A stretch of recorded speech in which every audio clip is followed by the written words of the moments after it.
Welcome to our first and a more advanced series of Photoshop tutorials.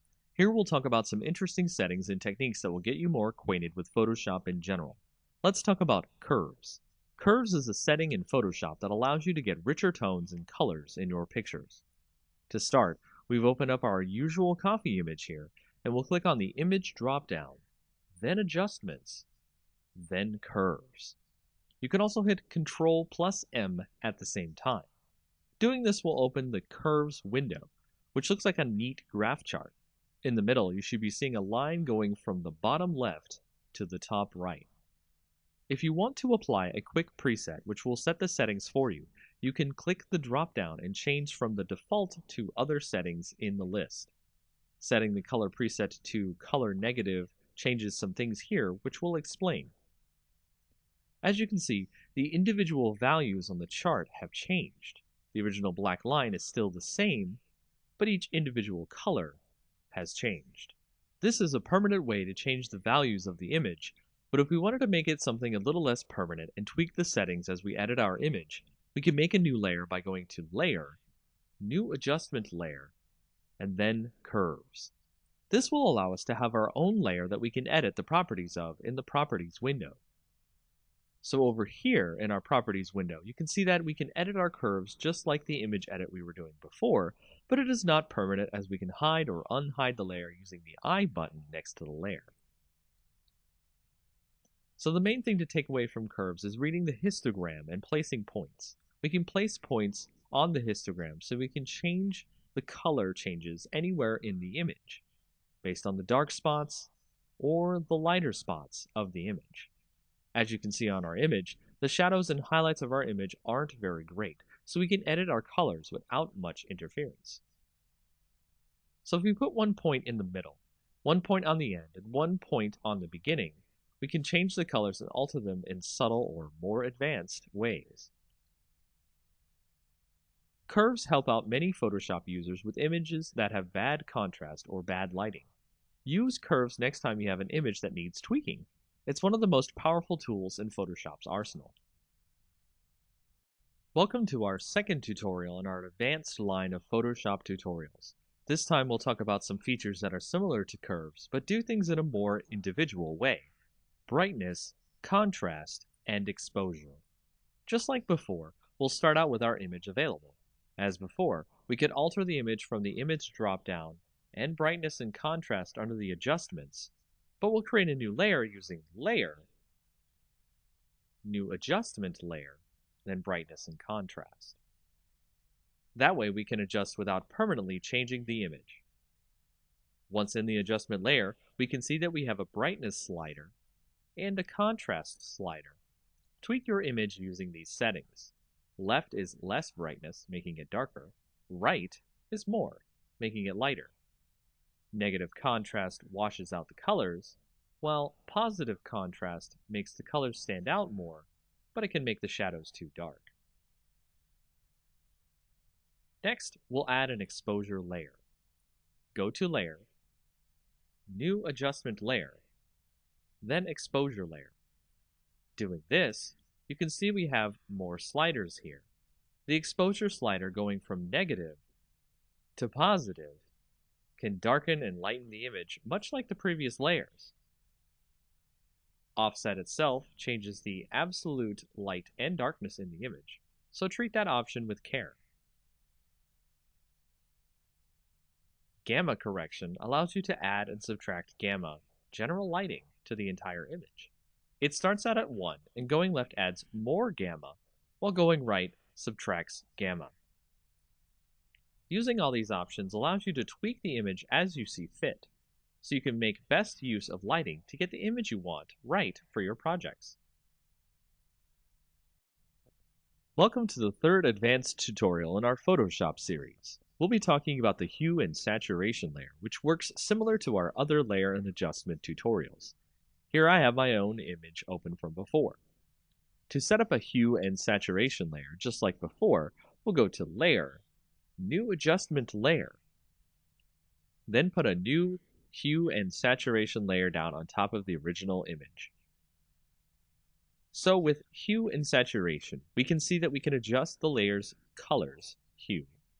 The saturation, how deep the colors are, or how light they are, to grayscale, or lightness, how dark or light in general the image is.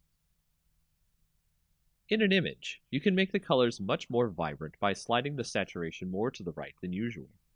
Here we can see our copy image stand out much more visually. And if we change the hue towards more of a red spectrum, we can get the copy image to be very strong in color indeed. Use the lightness slider to make sure that things aren't too bright, as extremely vibrant color can be akin to looking into the sun for some viewers of your images. That's all for this tutorial, as you can change images you see fit to make them pop. Welcome to our fourth tutorial in our advanced series. This time, we're going to go with a more exercise-focused approach to help you get more acquainted with what a client wants and needs for their projects. Today's exercise: creating web banner ads for a client. There are many sizes that a client needs for their projects, and when doing web banner ads, you may need to do all or some of them. We'll go over the industry standards so that way you can make the banners needed for your projects. The first size we'll go over is the large leaderboard.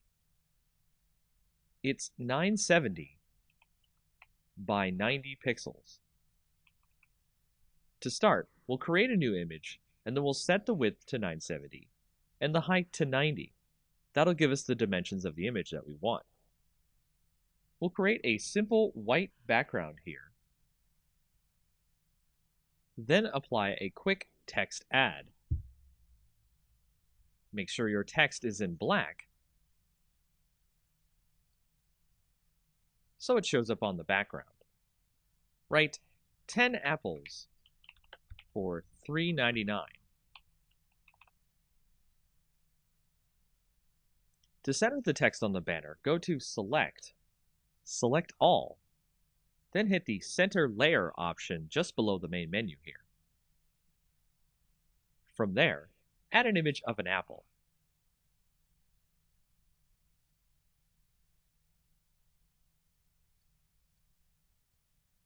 Here I've added a quick image of an apple I found on the net to both sides of the banner to give it more of a friendly look. And if we were to be finished here, this would be the first type of ad we would have to create for our client. Next, let's create a half-page ad, which is a 300 pixel by 600 pixel version. First, save our image as a PSD.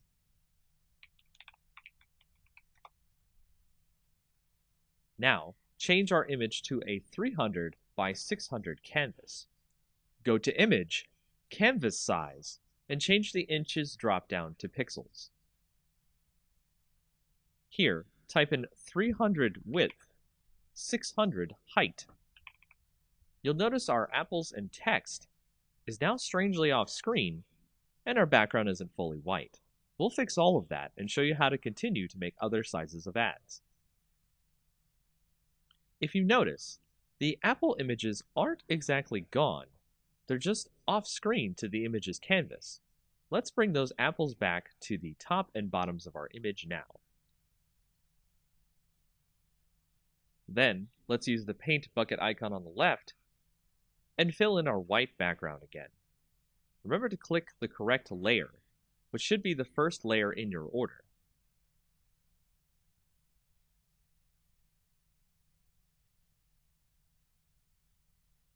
If it helps, name your layers so that you can remember which is which. Now that we have our white background again, what about our text? For that, let us change the spacing by pressing Enter on certain parts of the text. Here at Apples should do it. Move the text onto the canvas.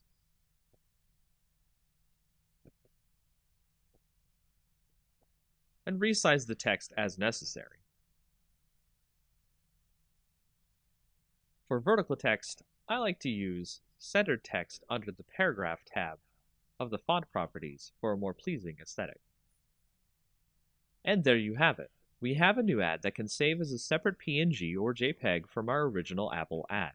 From here, we can create all the rest of the industry standard ad sizes: 160 by 600, 120 by 600, 336 by 280, 300 by 250, 728 by 90, 468 by 60, 200 by 200, and 250 by 250. See if you can make Apple ads for each one of them.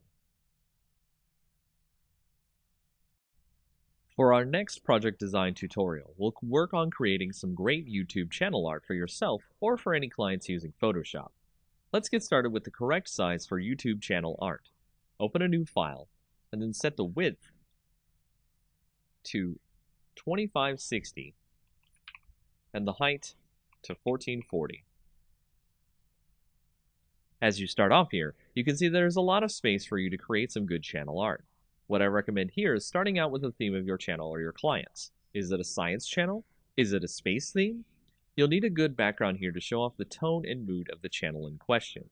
Let's assume space is the theme here. I've gone and grabbed a freebie space background here and imported it into the image. With this, we can have a nice canvas of art to build the YouTube's mood and image from. Our imaginary space YouTube is called Deep Cosmos. So let's create a great text effect to show off the name of the channel. First, create your text.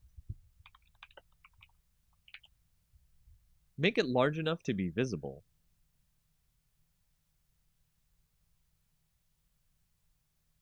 Then set the color by clicking the color part of the properties window and clicking a part of the image.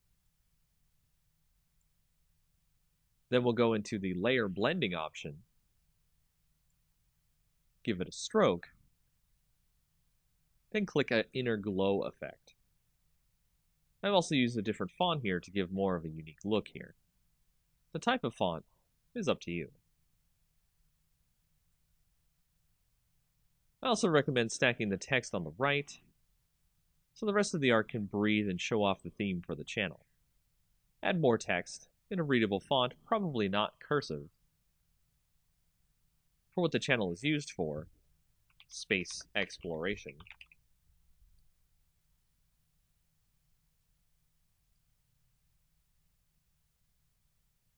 Any extra social media links. I'd not use any more than 2 fonts on your images as well, as it is a design error to use too many different fonts. And this will create a very basic YouTube channel art that will evoke a great wonder about what the channel is based around, and draw viewers in with its great visual design. In our next project design tutorial, we'll go over how to make a Facebook ad. Facebook ads are similar to the industry standard ad designs, so we'll go over the basics really quick and then design an ad in a standard size. Single ads are the easiest type to do, as the other options Facebook gives you for ads are multiple image ads, video ads, and a few more. As before, we want to open a new image with the correct size. The standard Facebook ad size is 1200 pixels by 618 pixels. Let's open an image with this size now. From here, we'll create an image that really pops for our audience. Let's say we're creating an image for a seafood company. Let's go grab an image of some great lobster dinner. On top of that, you want to make the image have something that stands out for your audience. So adding some text that implies the dinner is irreplaceable or you can't find it anywhere else is to create that type of rarity that clients want their products to have. This is not necessarily true of every ad you make, but a nice quip or message about the product you're advertising will help with the ad. We'll add that in, and then we'll touch up the image by adding a quick inner glow filter, and adding more of a vignette look by adding a dark glow, but only around the inside edges of the image. After that, you're done and ready to continue making more ads for Facebook pages. These are the ads you typically will see in Facebook feeds. In this project design tutorial, we'll go over how to make a Facebook cover page. Facebook cover pages are similar to our YouTube cover pages in that you can make them as expressive as you or the client wants. As before, we want to open a new image with the correct size. The standard Facebook cover size is 851 pixels by 315 pixels. Let's open an image with this size now. From here, we'll do as we did before and create something a little more exciting like our YouTube cover image. Let's make this one about science and grab a picture of a laboratory background. Make sure if you use images, you get them from approved sources. No one wants to use copyrighted images in someone else's project.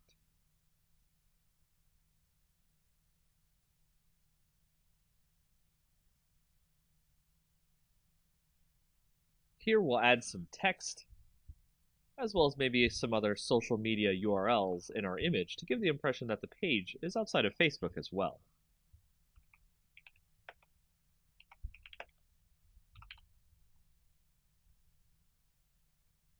Once you've got the look right, it's just as simple as a YouTube cover page. One more thing, if you want to get the ratios right for mobile, make an image that is 640 pixels wide by 360 pixels tall. After that, it's really easy to make more cover pages as you see fit, as well as make sure to save everything as a PSD, so you can edit the cover page in case there's errors. Facebook also accepts PNGs for cover pages, so don't worry about compatibility too much. One of the best ways to make a stunning image that allows the viewer to get the message and the image tied together in a beautiful way are quote images. These are the type of images that you see with words overlaid or cut out of the image to make it look more like art than just text on an image. To show you how to create this image that I have here, let's start with a generic background so we can make something stand out. I went and I found a picture of a pile of leaves. This will be our base that we'll use to create the image. The words that we create will go into the leaves to look like they're coming out of the leaves. To start, I'll write the words life. It's never too late to jump in over the leaves itself. Doing so creates the usual text over image effect, which is fine on its own, but we want to make the words look as if they're underneath the leaves or coming out of the leaves. To do this, let's create another background layer copy on top of the text. And we can drag the opacity down enough so that we can see the words behind it. Doing this will allow us to see what leaves overlap onto the letters, and we'll begin extracting the letters using the Quick Selection tool. We'll do this so it has some of the leaves on top to make the letters look good and buried. This is the most time-consuming process of this effect, as again, you want to make it look like the leaves are laying on top, so take your time to get the leaves to look good. Next, you'll want to create a layer mask after you've selected your leaves on your background layer copy. Click the new Layer Mask button. Change the opacity back to 100%. Next, you'll want to add a drop shadow to your top background layer, so the leaves create a kind of 3D effect on your letters. The last effect we'll make here that makes the letters look like they were placed there instead of just added to the image is a texture that looks like rough paper or stone. Do this through the Pattern Overlay effect. Change the opacity just down to about 20%. This will allow the text to look like it was placed into the leaves instead of our viewer thinking we added them manually. And that's it for this effect. It's a simple one that really makes some images pop and gets some great views. Welcome to our next introductory tutorial for Photoshop. Today's topic is about the healing brush and the spot healing brush. We'll be using it to show you how you can touch up blemishes on a photo. This is great for touching up photos of friends, family, and other things you need to make look good. We'll start by taking a photo of someone having blemishes on their face and opening it in Photoshop. Doing this will allow us to have something to work with to show off the healing brush. If we select the healing brush here on the left, with the nice bandage icon on it, you can see that we have options up at the top. Sampled is what you normally want to use for your restoration of your faces and such in your blemished images. Using this, we'll hold the Alt key and click on a spot we want to use as a basis for healing the image. Once we've done that, we'll heal a spot here, and you can see that the brush has figured out what to use nearby to make the healing effect of the brush take place. If we continue, we can remove all the blemishes, and it's a pretty amazing tool. Another way we can do this is, of course, with our spot healing brush, which will do something akin to the selection tool and automatically come up with what you want to heal. At the top are our options. We can do proximity match, which will use what's around the spot you want to heal to fix, create texture, which will create a mix of textures from around the image and is generally not good for face touch-ups. Content aware will try to guess based on what's on the layer itself and what seems appropriate here. Proximity match is actually one of the best options, and you'll see that it tries to fit the fixes in where it can. So be careful with your healing, and have fun making faces and other things look great. Smart filters are one of the most powerful features of Photoshop. We'll start this tutorial by showing you how we can make a smart object, add a filter to the image without it being permanent, and show you the power of smart filters that way. We'll start by opening this image of flowers here, and you can see that we have a great setup of a butterfly and some flowers. What we want to do is convert this image into a smart object, and all we have to do is right-click on the image and then click Convert to Smart Object. Doing that will set us up for any filters we want to add to this image, and it can be quite addicting to add filters and mess with the image. So let's try to isolate the butterfly here from the rest of the image. What we want to do is go ahead and go to Filter, then to go to Texture, and then Stained Glass. We'll fix the stained glass texture so that it looks smaller and looks good. We can see our butterfly in the back there. Next, we'll draw a nice quick selection around the butterfly. This is what we want to remain, and the rest stay in the stained glass filter. Last, we'll press Ctrl-I, which will put all the selection in black and allow us to see the butterfly. From there, we can tighten the mask around the butterfly so it looks like it's floating above the stained glass.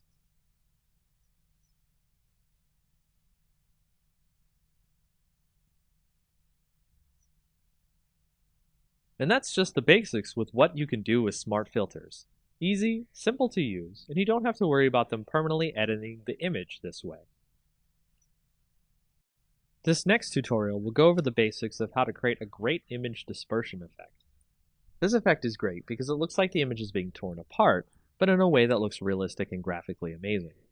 Let's learn how to do this together. I've opened up an image of a man here. First, I'll start by creating a duplicate layer of the man in the background.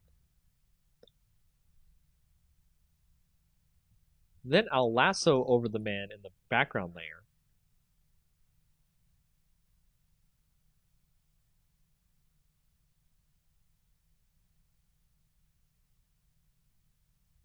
Right-click, and then do Fill.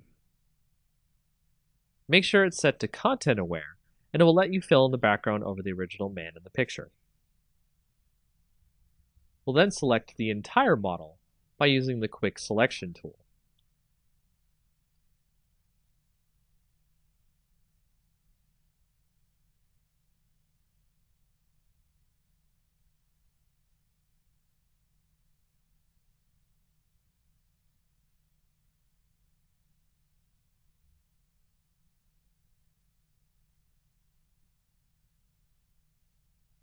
From here, depending on your Photoshop client, you can use Refine Edge or Select and Mask and give more of a refined edge to the hair on the model, so we can pick up individual hairs and outlines.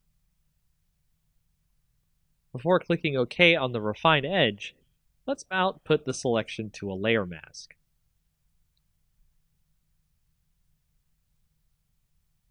Now you can see the model is on a separate background. Let's duplicate the layer now. Then apply the mask we made from the previous layer. I'll rename this layer to the dispersion effect. Then I'll make a duplicate of this layer and rename it to man. Now I'll select the dispersion layer, then select filter, then liquefy. Next, I'll warp the model using the forward warp tool so we can make sure we can have a nice canvas for our effect later. This will determine the size of the dispersion effect. Take your time with the liquefy, then when you think you're done, hit OK. Now we'll make another mask, which we'll do by hitting Alt before clicking the new mask button, the little circle in a rectangle, so we fill the mask with black. This way, our dispersion effect is hidden until we need it. Before we continue, make the original background layer with our picture of our man hidden, so we can edit effects in. Now on our layer called Man, we'll make a new mask with no black filled in, so just click the new mask button without holding any keys down. Once we've done that, make sure you're on the Man layer's mask. Make sure your brush is set to black for the foreground color. Select the brush tool, then select a brush that will give a great dispersion effect. There are brushes out there for free you can download that will give you the effect desired, so look for them. We'll edit the image to give a bit of a destroyed look. Then we'll switch to the dispersion layer and its mask as well. Switch the color to white, and start masking in, uncovering, the warped layer we did earlier. This will give you the effect of a dispersion going onto the image and looks really great. Experiment with this feature. It will allow you to create some really interesting images. Welcome back to our next tutorial in Photoshop, where we'll go over how to do a double exposure effect. A double exposure effect is how we'll blend two images together to make an interesting art project pop. Perhaps your client or project will want you to create some striking images here, and doing so through Photoshop, you will definitely wow the viewer of this image. Starting out, let's pick two images that we want to blend together. Here I'll blend an image of a beach ball with an orange.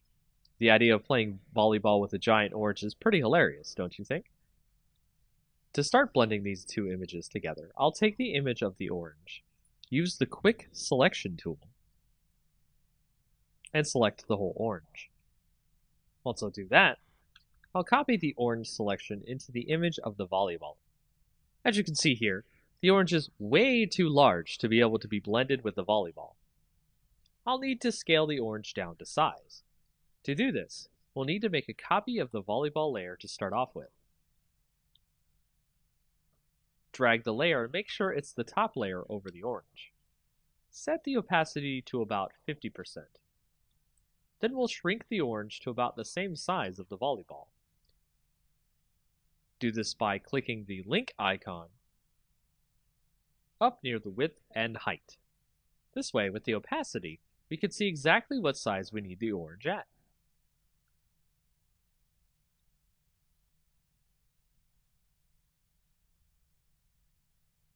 Apply the transformation when done. Next, we'll create a layer mask by clicking on the orange. Control-click the image to select all. Then move to the volleyball layer and click the New Mask button at the bottom. Once we have that mask, we'll make a copy of the orange layer and then make a black mask of that layer by holding the Alt key and clicking New Mask. Using the Quick Selection tool, we can select the parts of the volleyball we want to erase.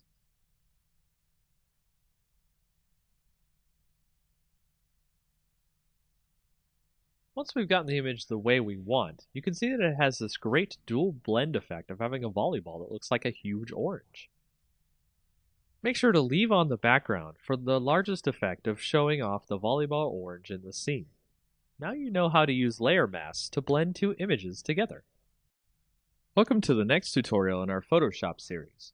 We'll be doing this tutorial about a great neon text effect for your text.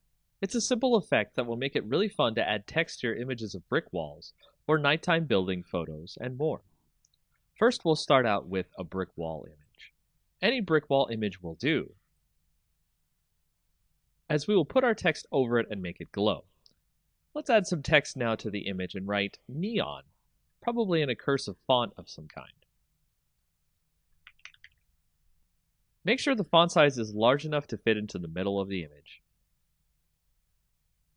Next, we'll add a hue and saturation layer to the image, so select the background layer, then go to Layer, click New Adjustment Layer, and then Hue and Saturation. Set the saturation to pretty low, and the lightness as well, but not too dark. We want it to be bright enough that we can see the brick wall. Next, create a new layer which we'll call Clouds. You could do this, of course, by clicking the New Layer button at the bottom, which looks like a new page. Here we'll add clouds to the layer by clicking Filter, then Render, then Clouds.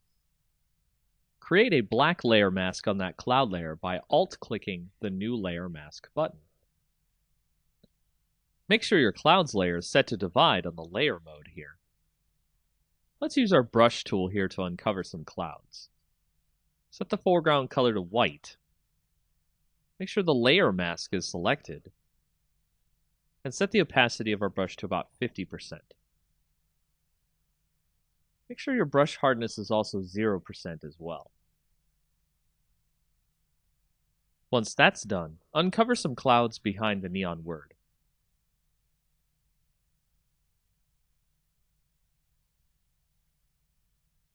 Next, we'll start working on our text. Make sure to change the font of the text to something blue if it isn't already. And go into the layer blending modes. We'll add a bevel and emboss effect to the text, making sure the style is inner bevel, the technique is smooth, the depth 185, the direction up, the size 3, and the soften 16. We'll also add an inner shadow effect, where the blend mode is multiply, the opacity 40%, the distance 5, the choke 0, and the size 5.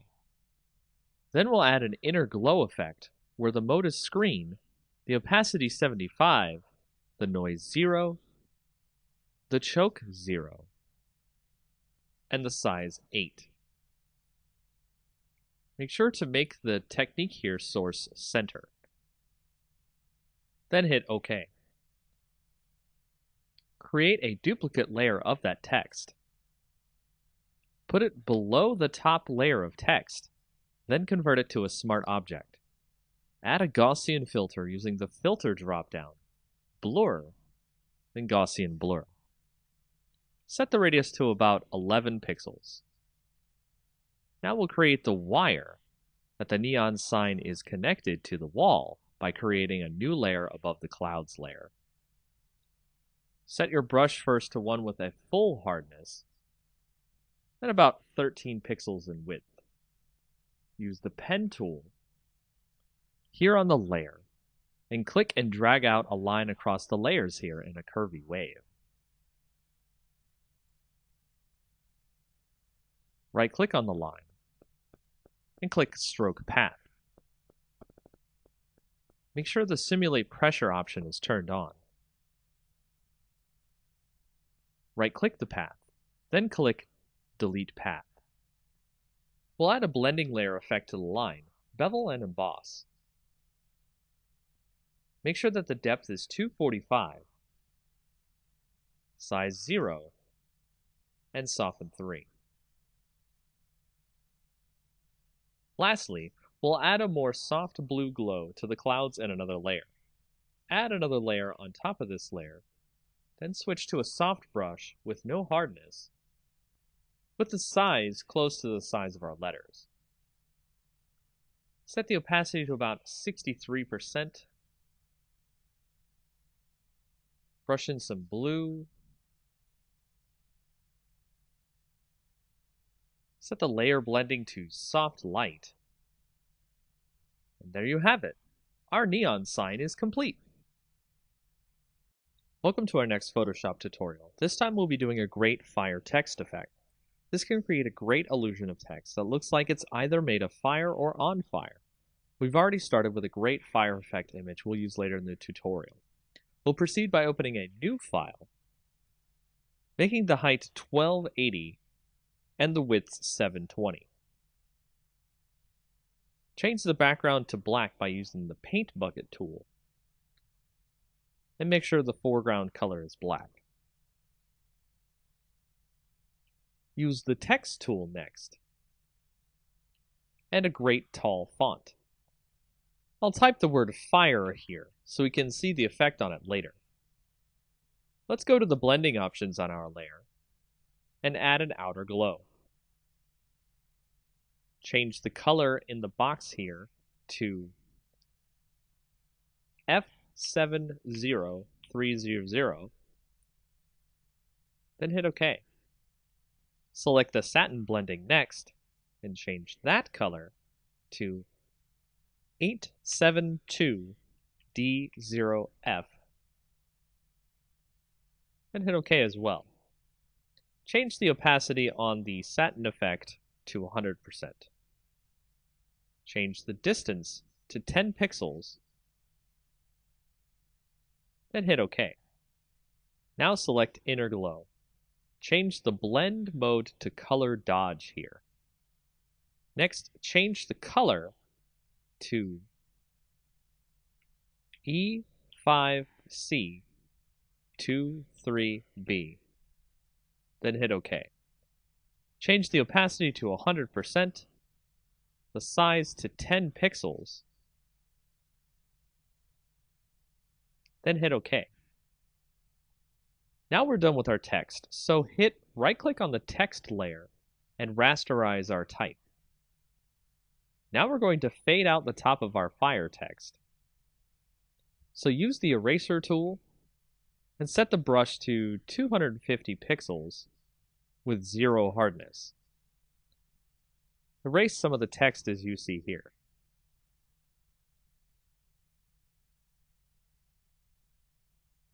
Now we'll go up to Filter, Distort, then Zigzag. Set the amount to 4 and the ridges to 4. Make sure the style is set to Pond Ripples and hit OK. Now we'll select our fire image we've opened and copy that into our text image we're working on. Position the fire image over our text, then we'll switch over to the Channels tab here next to our layers. Hold Ctrl and click the green layer to load a selection of the areas of fire in our image. Head back to the Layers tab, then press Ctrl J to make a copy of the selection we got from the Channels tab. Delete our original fire layer. Here I'll rename the layer Fire Main to stay organized. We'll move the fire around to wherever we like in the image. From here, we'll resize the image to fit over our text, then duplicate the layers so we can make more fire effect on our text. Be sure to resize, rotate, and erase edges of the fire around the text so it looks like the text is on fire realistically. And that's how you do this effect. In our next tutorial for Photoshop, let's create a great lens flare effect for our photos. Of course, you could use the lens flare effect in Photoshop, but it usually comes out pretty cheaply made and poorly well done. We'll go make our own effect and have it look great and professional. So we'll take our image of a sunset in the back here and add a new layer to the scene. Then we'll take a brush and make sure the hardness is set to 0, the size to about 300. And then we'll change the color of our brush to white. Next, we'll paint a spot, and then zoom in to the brush effect on our image. We'll add some noise to our effect using Filter, Noise, Add Noise. Use about 3.5% of noise. Make sure it's uniform and monochromatic. And hit OK. The noise is going to prevent the effect from banding if we scale the effect. Now let's duplicate the layer. Through the right-click Duplicate Layer option, or you can use Ctrl J. We'll name the new layer White, and the old layer Orange. Next, we'll add color to the orange layer. Hide the white layer. Then go to Image, Adjustments, then hue and saturation. We'll color it by turning on the colorize option. Move the hue over to a nice orange and the saturation near 100%. You can make it a little lighter or darker if you'd like. Now we'll set the orange layer to a blend mode of screen. Then we'll set the white layer to a blend of linear dodge add. With the orange layer, we're going to free transform. Draw out our orange layer a bit, making sure that the link is selected to keep the ratio. Commit the changes. We'll select both layers, and we can drag it wherever we want. So let's move them over the sun in the image, and then free transform the effect so it's large and covering the sun. Make sure your two images are centered together. Now we have our lens flare effect. If you want to make sure that you don't want to wash out the color in the image, go to the orange layer, set it to screen, and then the white layer to linear dodge add. Change the opacity of the orange layer down to 50% or so. With the white layer, we're doing the trick here, which is the fill opacity rather than the actual opacity. Set that to about 15% or 20%. You can play with the opacity and fill layer here, and also do some transforming and stretching the lens flare effect to hit more parts of the photo. This is a very quick and easy way to generate a lens flare that you have full control over the way it looks on your image. Welcome to the next tutorial in our Photoshop series. We're going to go over a way to create a quick lomography effect. And a lomography effect is a type of effect that you might see on Instagram photos or other types of photos that make it look kind of a hipster-like or retro look. Now, it's very easy to create this look. It's actually extremely fast to create this look in Photoshop. All you have to do is open up a photo. You can see, for example, I have a photo right here. You want to go to Layer, New Adjustment Layer, and Curves. And we're going to make a new Curves layer here. Now, I'm going to make the Curves layer called the lomography effect, which we'll go ahead and type that in. And you can see we've got a nice little layer that goes over our background.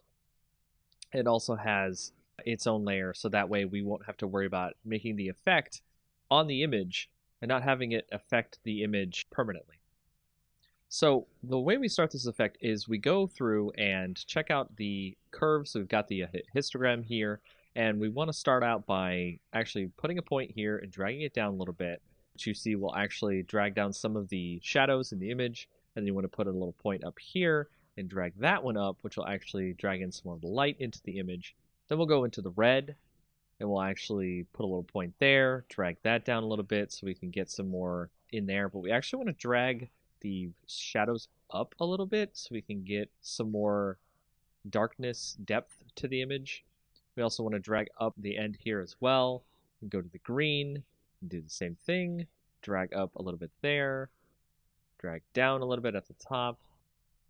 And then when we get to the blue, we'll actually do this a little bit different. We actually want to drag up on the previous one, and we actually want to drag down at the top here, which will actually add a lot of different blues to the image there. So if we go back to the original RGB, we can actually pull up the shadows a bit, because we want to create that kind of soft tone in the shadows as well. And by doing that, that allows us to create a great lomography effect. It's actually kind of overdone here. It's a little bit too much on the image. So if we go to the opacity, and when you turn the opacity down to maybe about like 50, 55, you can see that it has put itself over the image, and you can see a nice effect on your image that gives it kind of a hipster or retro look. And you can turn on and off the layer to see the difference in the image as we put the Lomo effect on.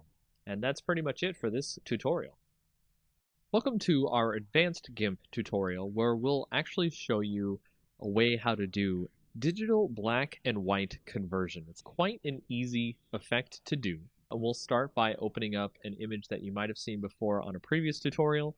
We'll open that up and we'll show you how we'll be able to do the conversion here. Now, you can do a saturate effect in GIMP as well, but what I like to do is create a new layer. So we'll go over here and we'll go ahead and make a new layer.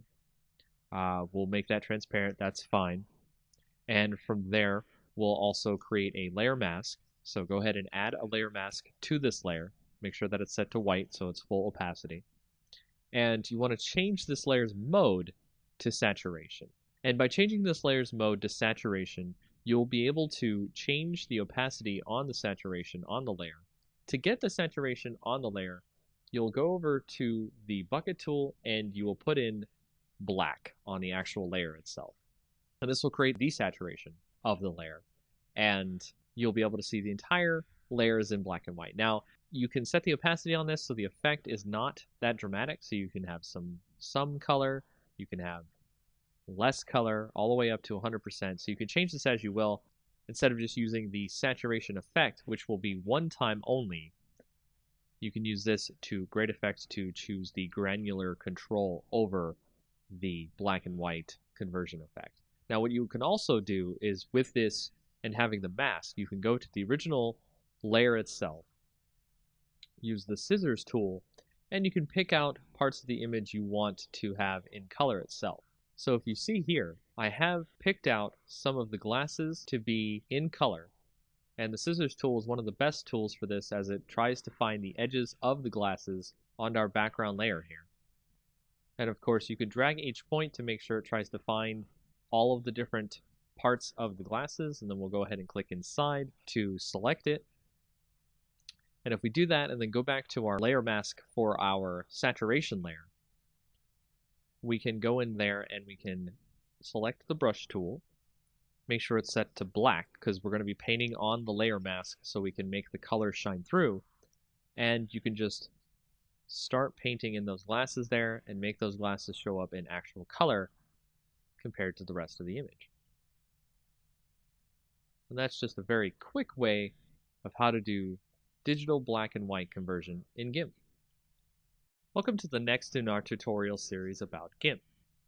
In this next tutorial, we'll go over a quick way how to do a coloring of a sketch that you might scan in or you have received on the internet. And it's really easy to start coloring in GIMP.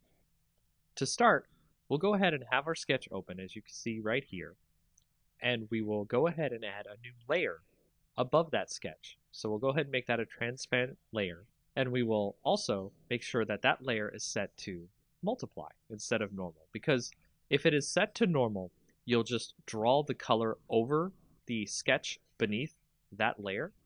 But with multiply, it actually adds the color over the layer, but in a way so that the previous layer on the bottom shows through. So if you see right here, we've set our color to something that's a little bit more skin toned. Make sure to do that as well, hit OK. And then we will start coloring in over top our sketch. And you can see just by coloring in here with the color that we picked, a nice skin tone color, we can start to get the sketch to look more like something that is 3D or an actual colored in sketch. Now this is a part of the longer process here, is to color in all the parts you need. So I'm going to do just a really quick once over so that way it doesn't take too long and you can see the effects, but also we're not too worried about it being too messy. So as you can see there, I've colored in her face on this sketch. What we can also do is switch a little bit to the burn tool. We'll switch to the dodge and burn tool, then we'll switch to burn down here at the bottom on the options, so that way we can put in some shadows in the image where we think where the shadows are. And we can make sure to change your size of your brush. You can use that using the bracket keys on your keyboard. Left bracket, right bracket changes the size of your brush. And we'll brush in some shadows here on the image, right where the shadows seem to be. If you have a sketch that has the shadows on it, it makes it easier for you to burn in some shadows. And every time you click and burn in the shadows, it will stack on top of each other. So it will make the shadows darker and darker as you continue burning. Now you can see that there are lines here that we can easily tell between the color and the shadows. So from there, you can do a little bit of smudging, and smudging allows us to mix the colors together so that way they are not just lines on the picture. So we'll actually turn down the rate here of the smudging so that way it's not too obvious, and we'll start doing a little bit of smudging on the image here. You can make the lines turn into actual colors instead of very apparent as lines. And that is a very quick and easy way to get started with coloring in GIMP. Welcome to the next in our tutorials about GIMP. In this advanced tutorial, we'll show you how to do some tone mapping on the images that you might need to get some extra color or some extra different shadows and cool things that you would like to get on your photos. Starting out, what we'll do is take a picture right here. I've got a picture of a good night scene. We'll go ahead and start is we'll create a duplicate layer of the night scene. And what we need to do is create a special enhancement filter called Advanced Tone Mapping. Now, this doesn't normally come with GIMP, so I recommend that you go find a plugin for Advanced Tone Mapping. It's very easy to find on the internet. GIMP itself has a repository of plugins that you're able to find Advanced Tone Mapping. And once you get that and install it into your GIMP plugin folder, you're going to go into GIMP and use Enhance Advanced Tone Mapping under the filters. Then that will show you a pop-up dialog window that you'll want to switch the copies of the merge layer. You want to make it about 5. Press OK. It'll create a bunch of different colors and make the whole thing look really good. From there, you want to right-click on the layer and click Merge Down, and just merge down until you get one picture, one layer. Next, you'll want to go up to the colors and do levels. And on the levels, you want to switch that to maybe about 94, 93, or 92 on the gamma. Press OK there so we can get that into our picture. The next thing you want to do is create another duplicate layer. And then on that layer, you want to click Colors, Desaturate. And from there, you want to actually have it at lightness. You can do luminosity, you can do average. You can see that it changes the different shades of gray. But let's choose lightness, click OK. And then you want to go back over to Colors, click Invert, and you'll see all the different colors inverted here. Then you want to go to Filters, Blur, Gaussian Blur. And you want to set that blur to about, I think I want to do 20. 20 here seems fine. So now to blur the whole image, what we're going to do with this blurred image is we're going to switch the mode on the top layer here to overlay. And now you'll see it has overlaid onto our image down below. And you want to tweak this by using the opacity bar over here on the right. So we're going to set that to about 48, and then we will merge the layers down, and now you can see we have our new image that shows the different tone maps of color that are in our night sky image. And that's how you get some tone maps in your GIMP program. Welcome to the next in our advanced tutorial series in GIMP. In this tutorial, we'll show you how to remove noise from photos where pictures have been taken that have a lot of noise in them. And here you'll see we have started with a picture that has a bunch of noise in it, and we're going to remove the noise, and we can do this in many different ways, including going to the filter option, blur. We can do a regular blur, or we can do a Gaussian blur. And a lot of people like to use these blurs to get rid of the noise in the image. However, there is a better tool to get rid of the noise in images. It is an extra GIMP plugin that you can go find. Once you download that and put it into your GIMP program, you'll see it under your Enhance Filter options. and it's called Wavelet Denoise. And Wavelet Denoise will allow you to bring up this dialog box that produces a better algorithm to remove the noise from your images. And when you go into it, you can see a preview of the image and the noise that will get reduced. So you can move around and find where most of the noise is coming from. And then you can go down to the thresholds and you can turn up the amount of noise being removed from the image. And you can decide whether or not you want to have more or less detail left in the image. And you can also change how much detail can be conserved when you start applying the denoise filter to the image. And then you hit OK, and you can see that it has reduced a lot of the noise in the image, and you can tweak this as you like. And there are many other different ways you could do this, but this is probably one of the best ways to remove noise from an image to make it look a little bit better to your clients or to any projects you might have in the future. And that is a quick way of how to remove extra kinds of film grain or noise in your images in GIMP. Welcome to the next tutorial in our Advanced GIMP tutorial series.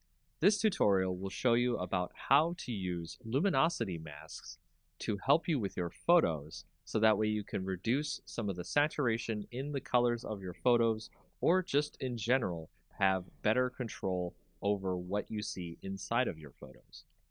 To start off, we have an image open here, which we're going to use luminosity masks to remove some of the saturation in the photo so we can see more of the mountain behind. So if you go over to the left, you can see we are normally on our layers section here, and we want to create a copy of our original layer, so duplicate layer. And then we want to go over to channels, and you can see what we're going to do here is select our red channel from the rest of our channels here. We want to select all on our image. I'm going to drag the red channel down to the copy down here, and then we will start by creating this one as the L for light, because we're going to save the highlights of the image and we're going to save the shadows of the image. We'll start this by right-clicking on the light part of the image, and we will subtract from selection. Make sure your entire image is still selected. That will select the darker parts of the image. And we will go to select, save to channel. That'll actually save the shadows of the image. So we'll save that as D for dark. And then if you right click on our layer again, our light channel here, click subtract from selection one more time, it gets even further darker, and we'll save that as DD. And then we'll go back to our lights again, subtract from selection one more time, and we'll save that as DDD. So that way you can see all the different shadows have been saved now out of our image, and we'll now go and save the lighter parts of our image instead of our darker parts. So select none, then go to our darker parts of our image, select all, and when you do this, you will get the lighter parts of the image instead of the darker parts, and you will do the same thing as you did before, which is you will click Save to Channel, and then I'll save this as LL, go back to the dark parts, subtract from selection, and we'll do it again, select, save to channel, and then we'll save that as LLL. In doing this, you will have created a whole bunch of different channels for your different shadows and highlights in your image, and we'll be using that as a part of our layer masks to create luminosity masks. Now, if you go back over to the layers, you can click on your copy, which I'll set here as light mask, and then I'll make another copy of this, which we'll call the dark mask. And then for the light mask, we'll right click and then make sure that your selection is none. So we'll right click on the light mask, click add layer mask. Instead of normally you would make it white, we'll set it to channel. And you can see under our channel, we actually have all of our different channels here for our shadows and our highlights. So if we go to our light channel, we can add that, and it will actually change it so you can see our light channel removes all of our shadows from the image. And now we're able to edit the image of our luminosity layer by going to colors and colorize, making sure that our light mask layer is chosen, not the mask itself. And with the sliders here, you can see I can change the hue of the image to make it a lot better, and the lightness of the image, so that way it can come through without too much saturation going on in the image. And you can compare that to the original image, which you'll see here. Saturation, removed saturation. And there's a lot more things you can do with luminosity masks in GIMP. Welcome to the next in our tutorials about GIMP. In this next tutorial, we'll show you how to create a contrast mask for your image. To create a contrast mask for your image, I've opened a previous image you may have seen on our previous tutorials here. To start with, we will create a duplicate layer of the image.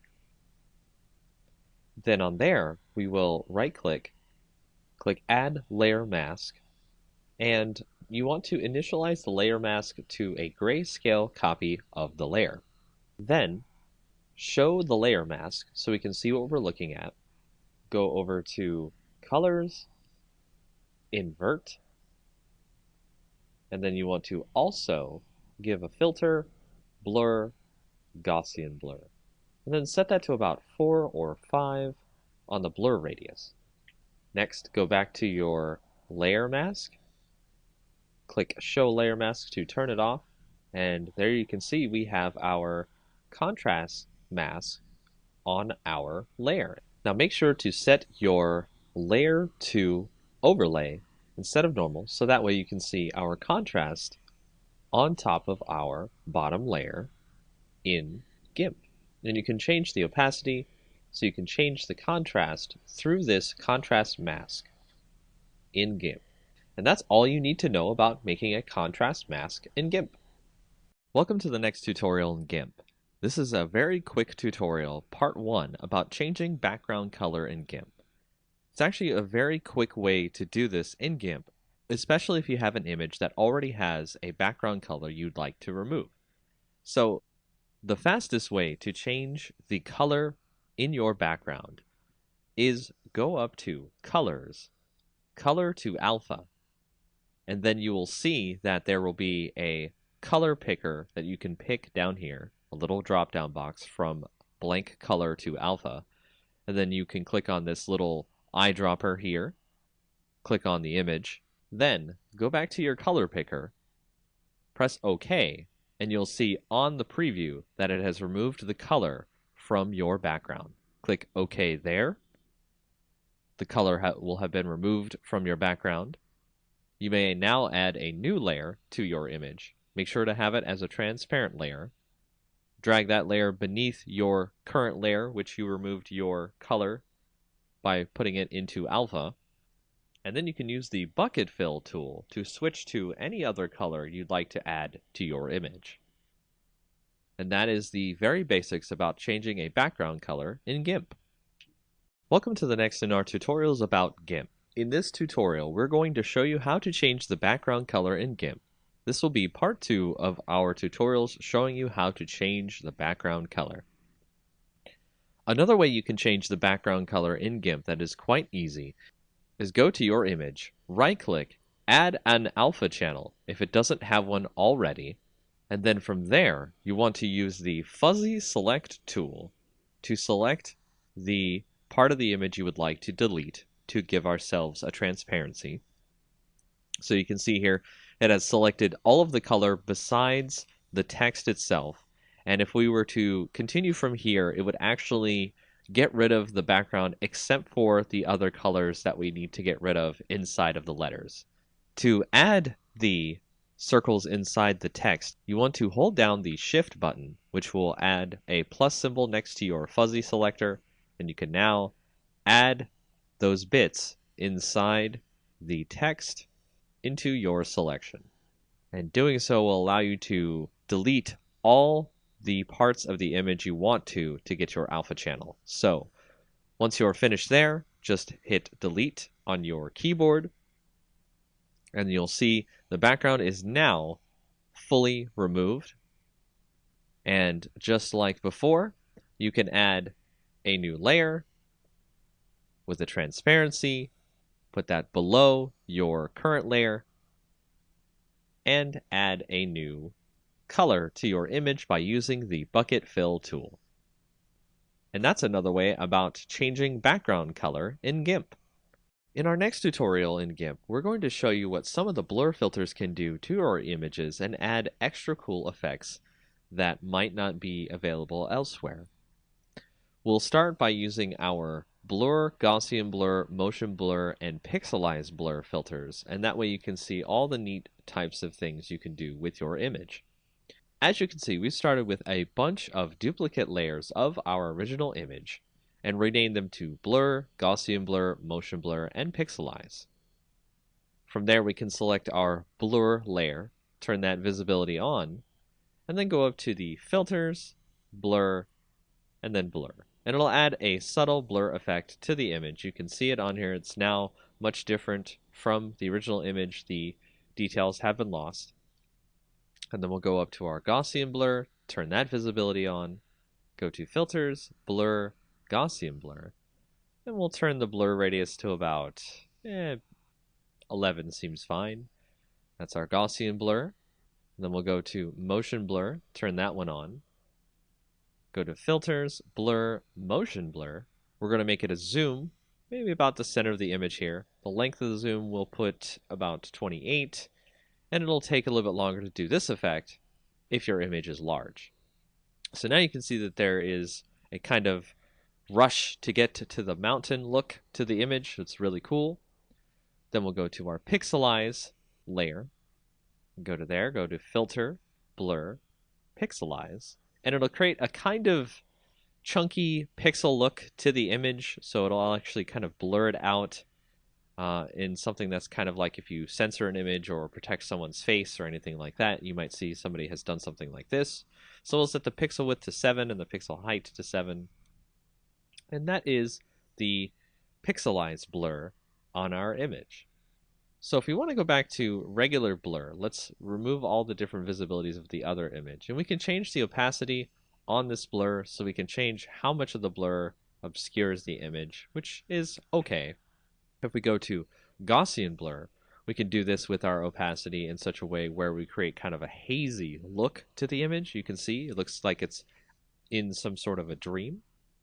Then to motion blur, if you wanted to change the opacity on there, it creates more of a kind of like ray-like effect coming out from the image itself. So you can dial that in as much as you want or as you like. Then if we go to pixelize, we can do the same thing where we can turn the opacity up or down on that, but it just changes whether or not the blocks show up. What we can do here is we can select part of the image and we can create kind of a border in the image. And to do that, we've selected a spot in the image.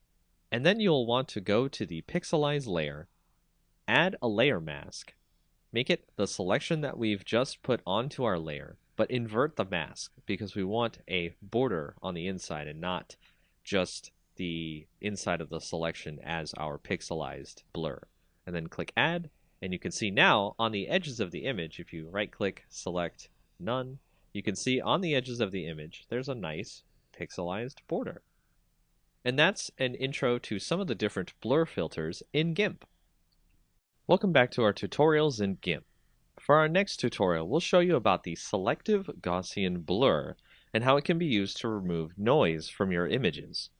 Just like our previous tutorials where we've shown you how to reduce noise, we can select part of the image that we want to remove the noise from. As you can see here, I have a selection. Then go up to Filters, Blur, Selective Gaussian Blur. And in that, you want to select where the delta is. That's basically telling the Gaussian blur how much of the image you'd like to remove the noise from.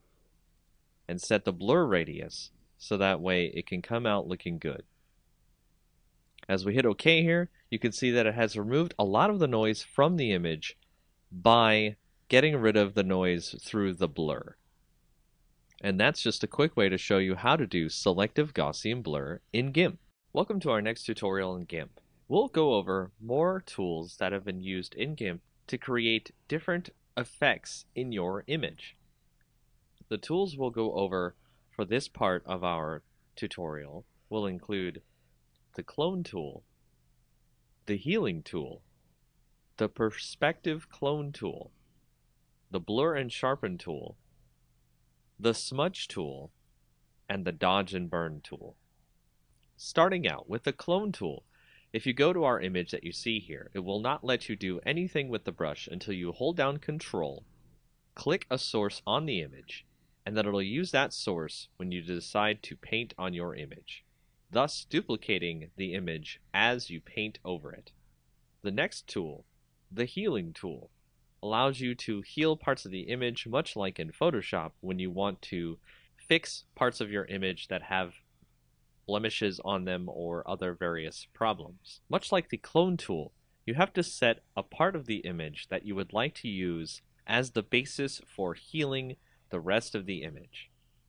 And as we start moving through our image, it'll try to heal the image based on what's around it, as opposed to the previous clone part where it just copied whatever it was using the source as.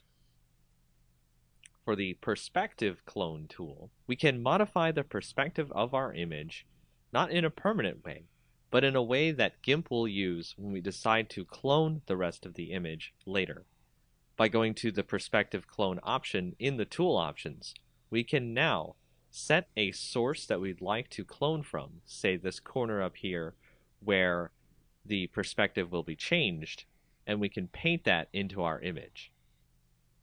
And as you can see, the perspective of the image in the upper left is now in our bottom right at a very different perspective. The next tool, blur and sharpen tool, we can set to blur. And then on our image, we can start blurring out parts of the image as we need to. And then if you set that to sharpen, you can sharpen parts of the image as you need to. You can turn up the rate on this to increase the sharpen amount, so that way you do not have to sharpen more than once on an image. If you go to the smudge tool, this will use the colors around it and smudge them together so they become more of a blur with all the colors that are included when you start smudging.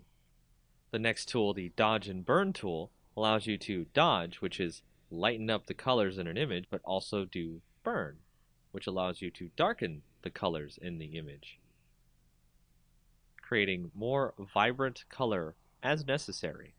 And those are some of the more advanced tools you will use in GIMP. In our next tutorial of GIMP, we'll go over some of the color tools that you'll use on your images to change various parts of your image. Much like Photoshop, these are some of the main tools you will use to switch color balance, brightness and contrast, curves, and more. So to start off, we'll go to the Colors section, Color Balance. This is probably the main tool many people use to change the actual color in the image to something that they think is much more appropriate for the image in general. And as you can see, we can change these values to increase more of the color that we want to add to the image or subtract the color. And we can change the shadows, the midtones, and the highlights of the image. The next tool is Hue Saturation, which allows us to change overall the hue colors that are added to our image. So we can make it a green or a pink or what have you. We can change the lightness of the image, how much extra light is in the image, or if there's more shadows. And we can add more saturation of color to the image or make it more toward grayscale. With the Colorize option, we can do this in a more direct way, where it adds the color directly over all of the image. And of course, you can do this with the saturation and the lightness as well.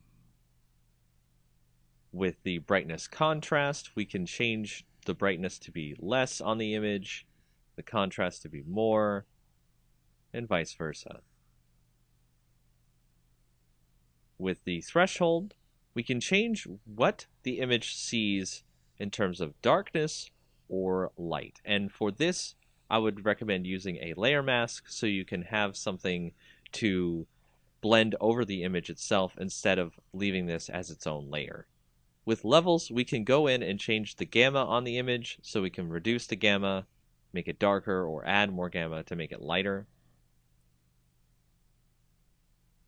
With the curves, this is much like Photoshop where you have a histogram and you can set the points on the curves to drag down the shadows, increase the highlights, and change the way the image looks on a very granular basis.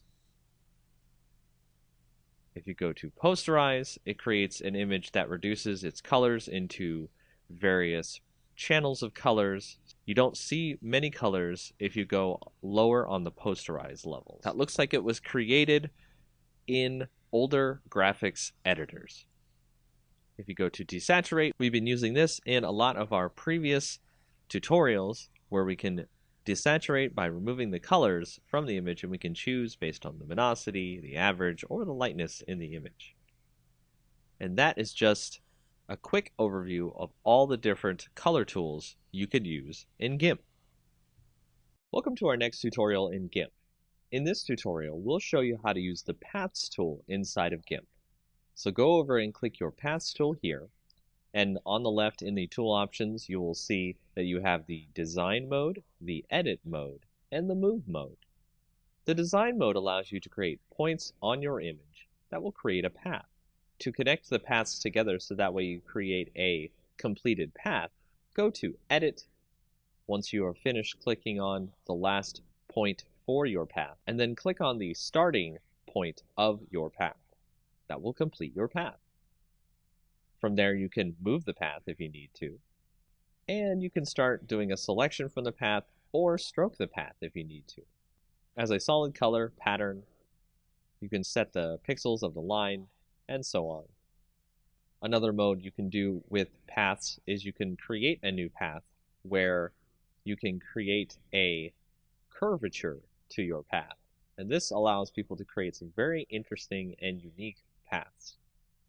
To create this path, you must make sure that you have the polygonal option turned off. And that's a very basic way to use paths in GIMP. Welcome to our next tutorial in GIMP. Now, in our previous tutorials of GIMP, you may have asked yourself, how do I install those scripts, plugins, and brushes that I see on the internet for GIMP? For example, we actually had a filter earlier that we used called the Advanced Tone Mapping, and we actually had to install that into our GIMP plugins folder, and the Wavelet Denoise we also had to install. So how do you do that? Well, once you find the plugin of your choice, for example, when we had to get Wavelet Denoise, you can go into your folders for GIMP, usually under Program Files, GIMP2, and then you'll see the different folders you have for GIMP. If you go into the lib folder, then go into GIMP, then go to 2.0 or whatever the version is, you will find the plugins folder. And this is the folder you will want to bring any plugins that are exe files that GIMP uses as extra plugins for its program. As you can see here, the Wavelet Denoise program is where we put that plugin. For other different things you want to put in your GIMP program, you go to the Share folder, the GIMP folder inside there, the version folder inside there, and then you can see that there are brushes folders, scripts folders, and various other folders you can bring extra things into GIMP to use for your projects. So if you have a script, for example, the Advanced Tone Mapping script, this is where it goes inside your GIMP program. And once you put those files into the correct folders you need to put them in, all you have to do is restart your GIMP, and you are ready to use your scripts, plugins, and brushes.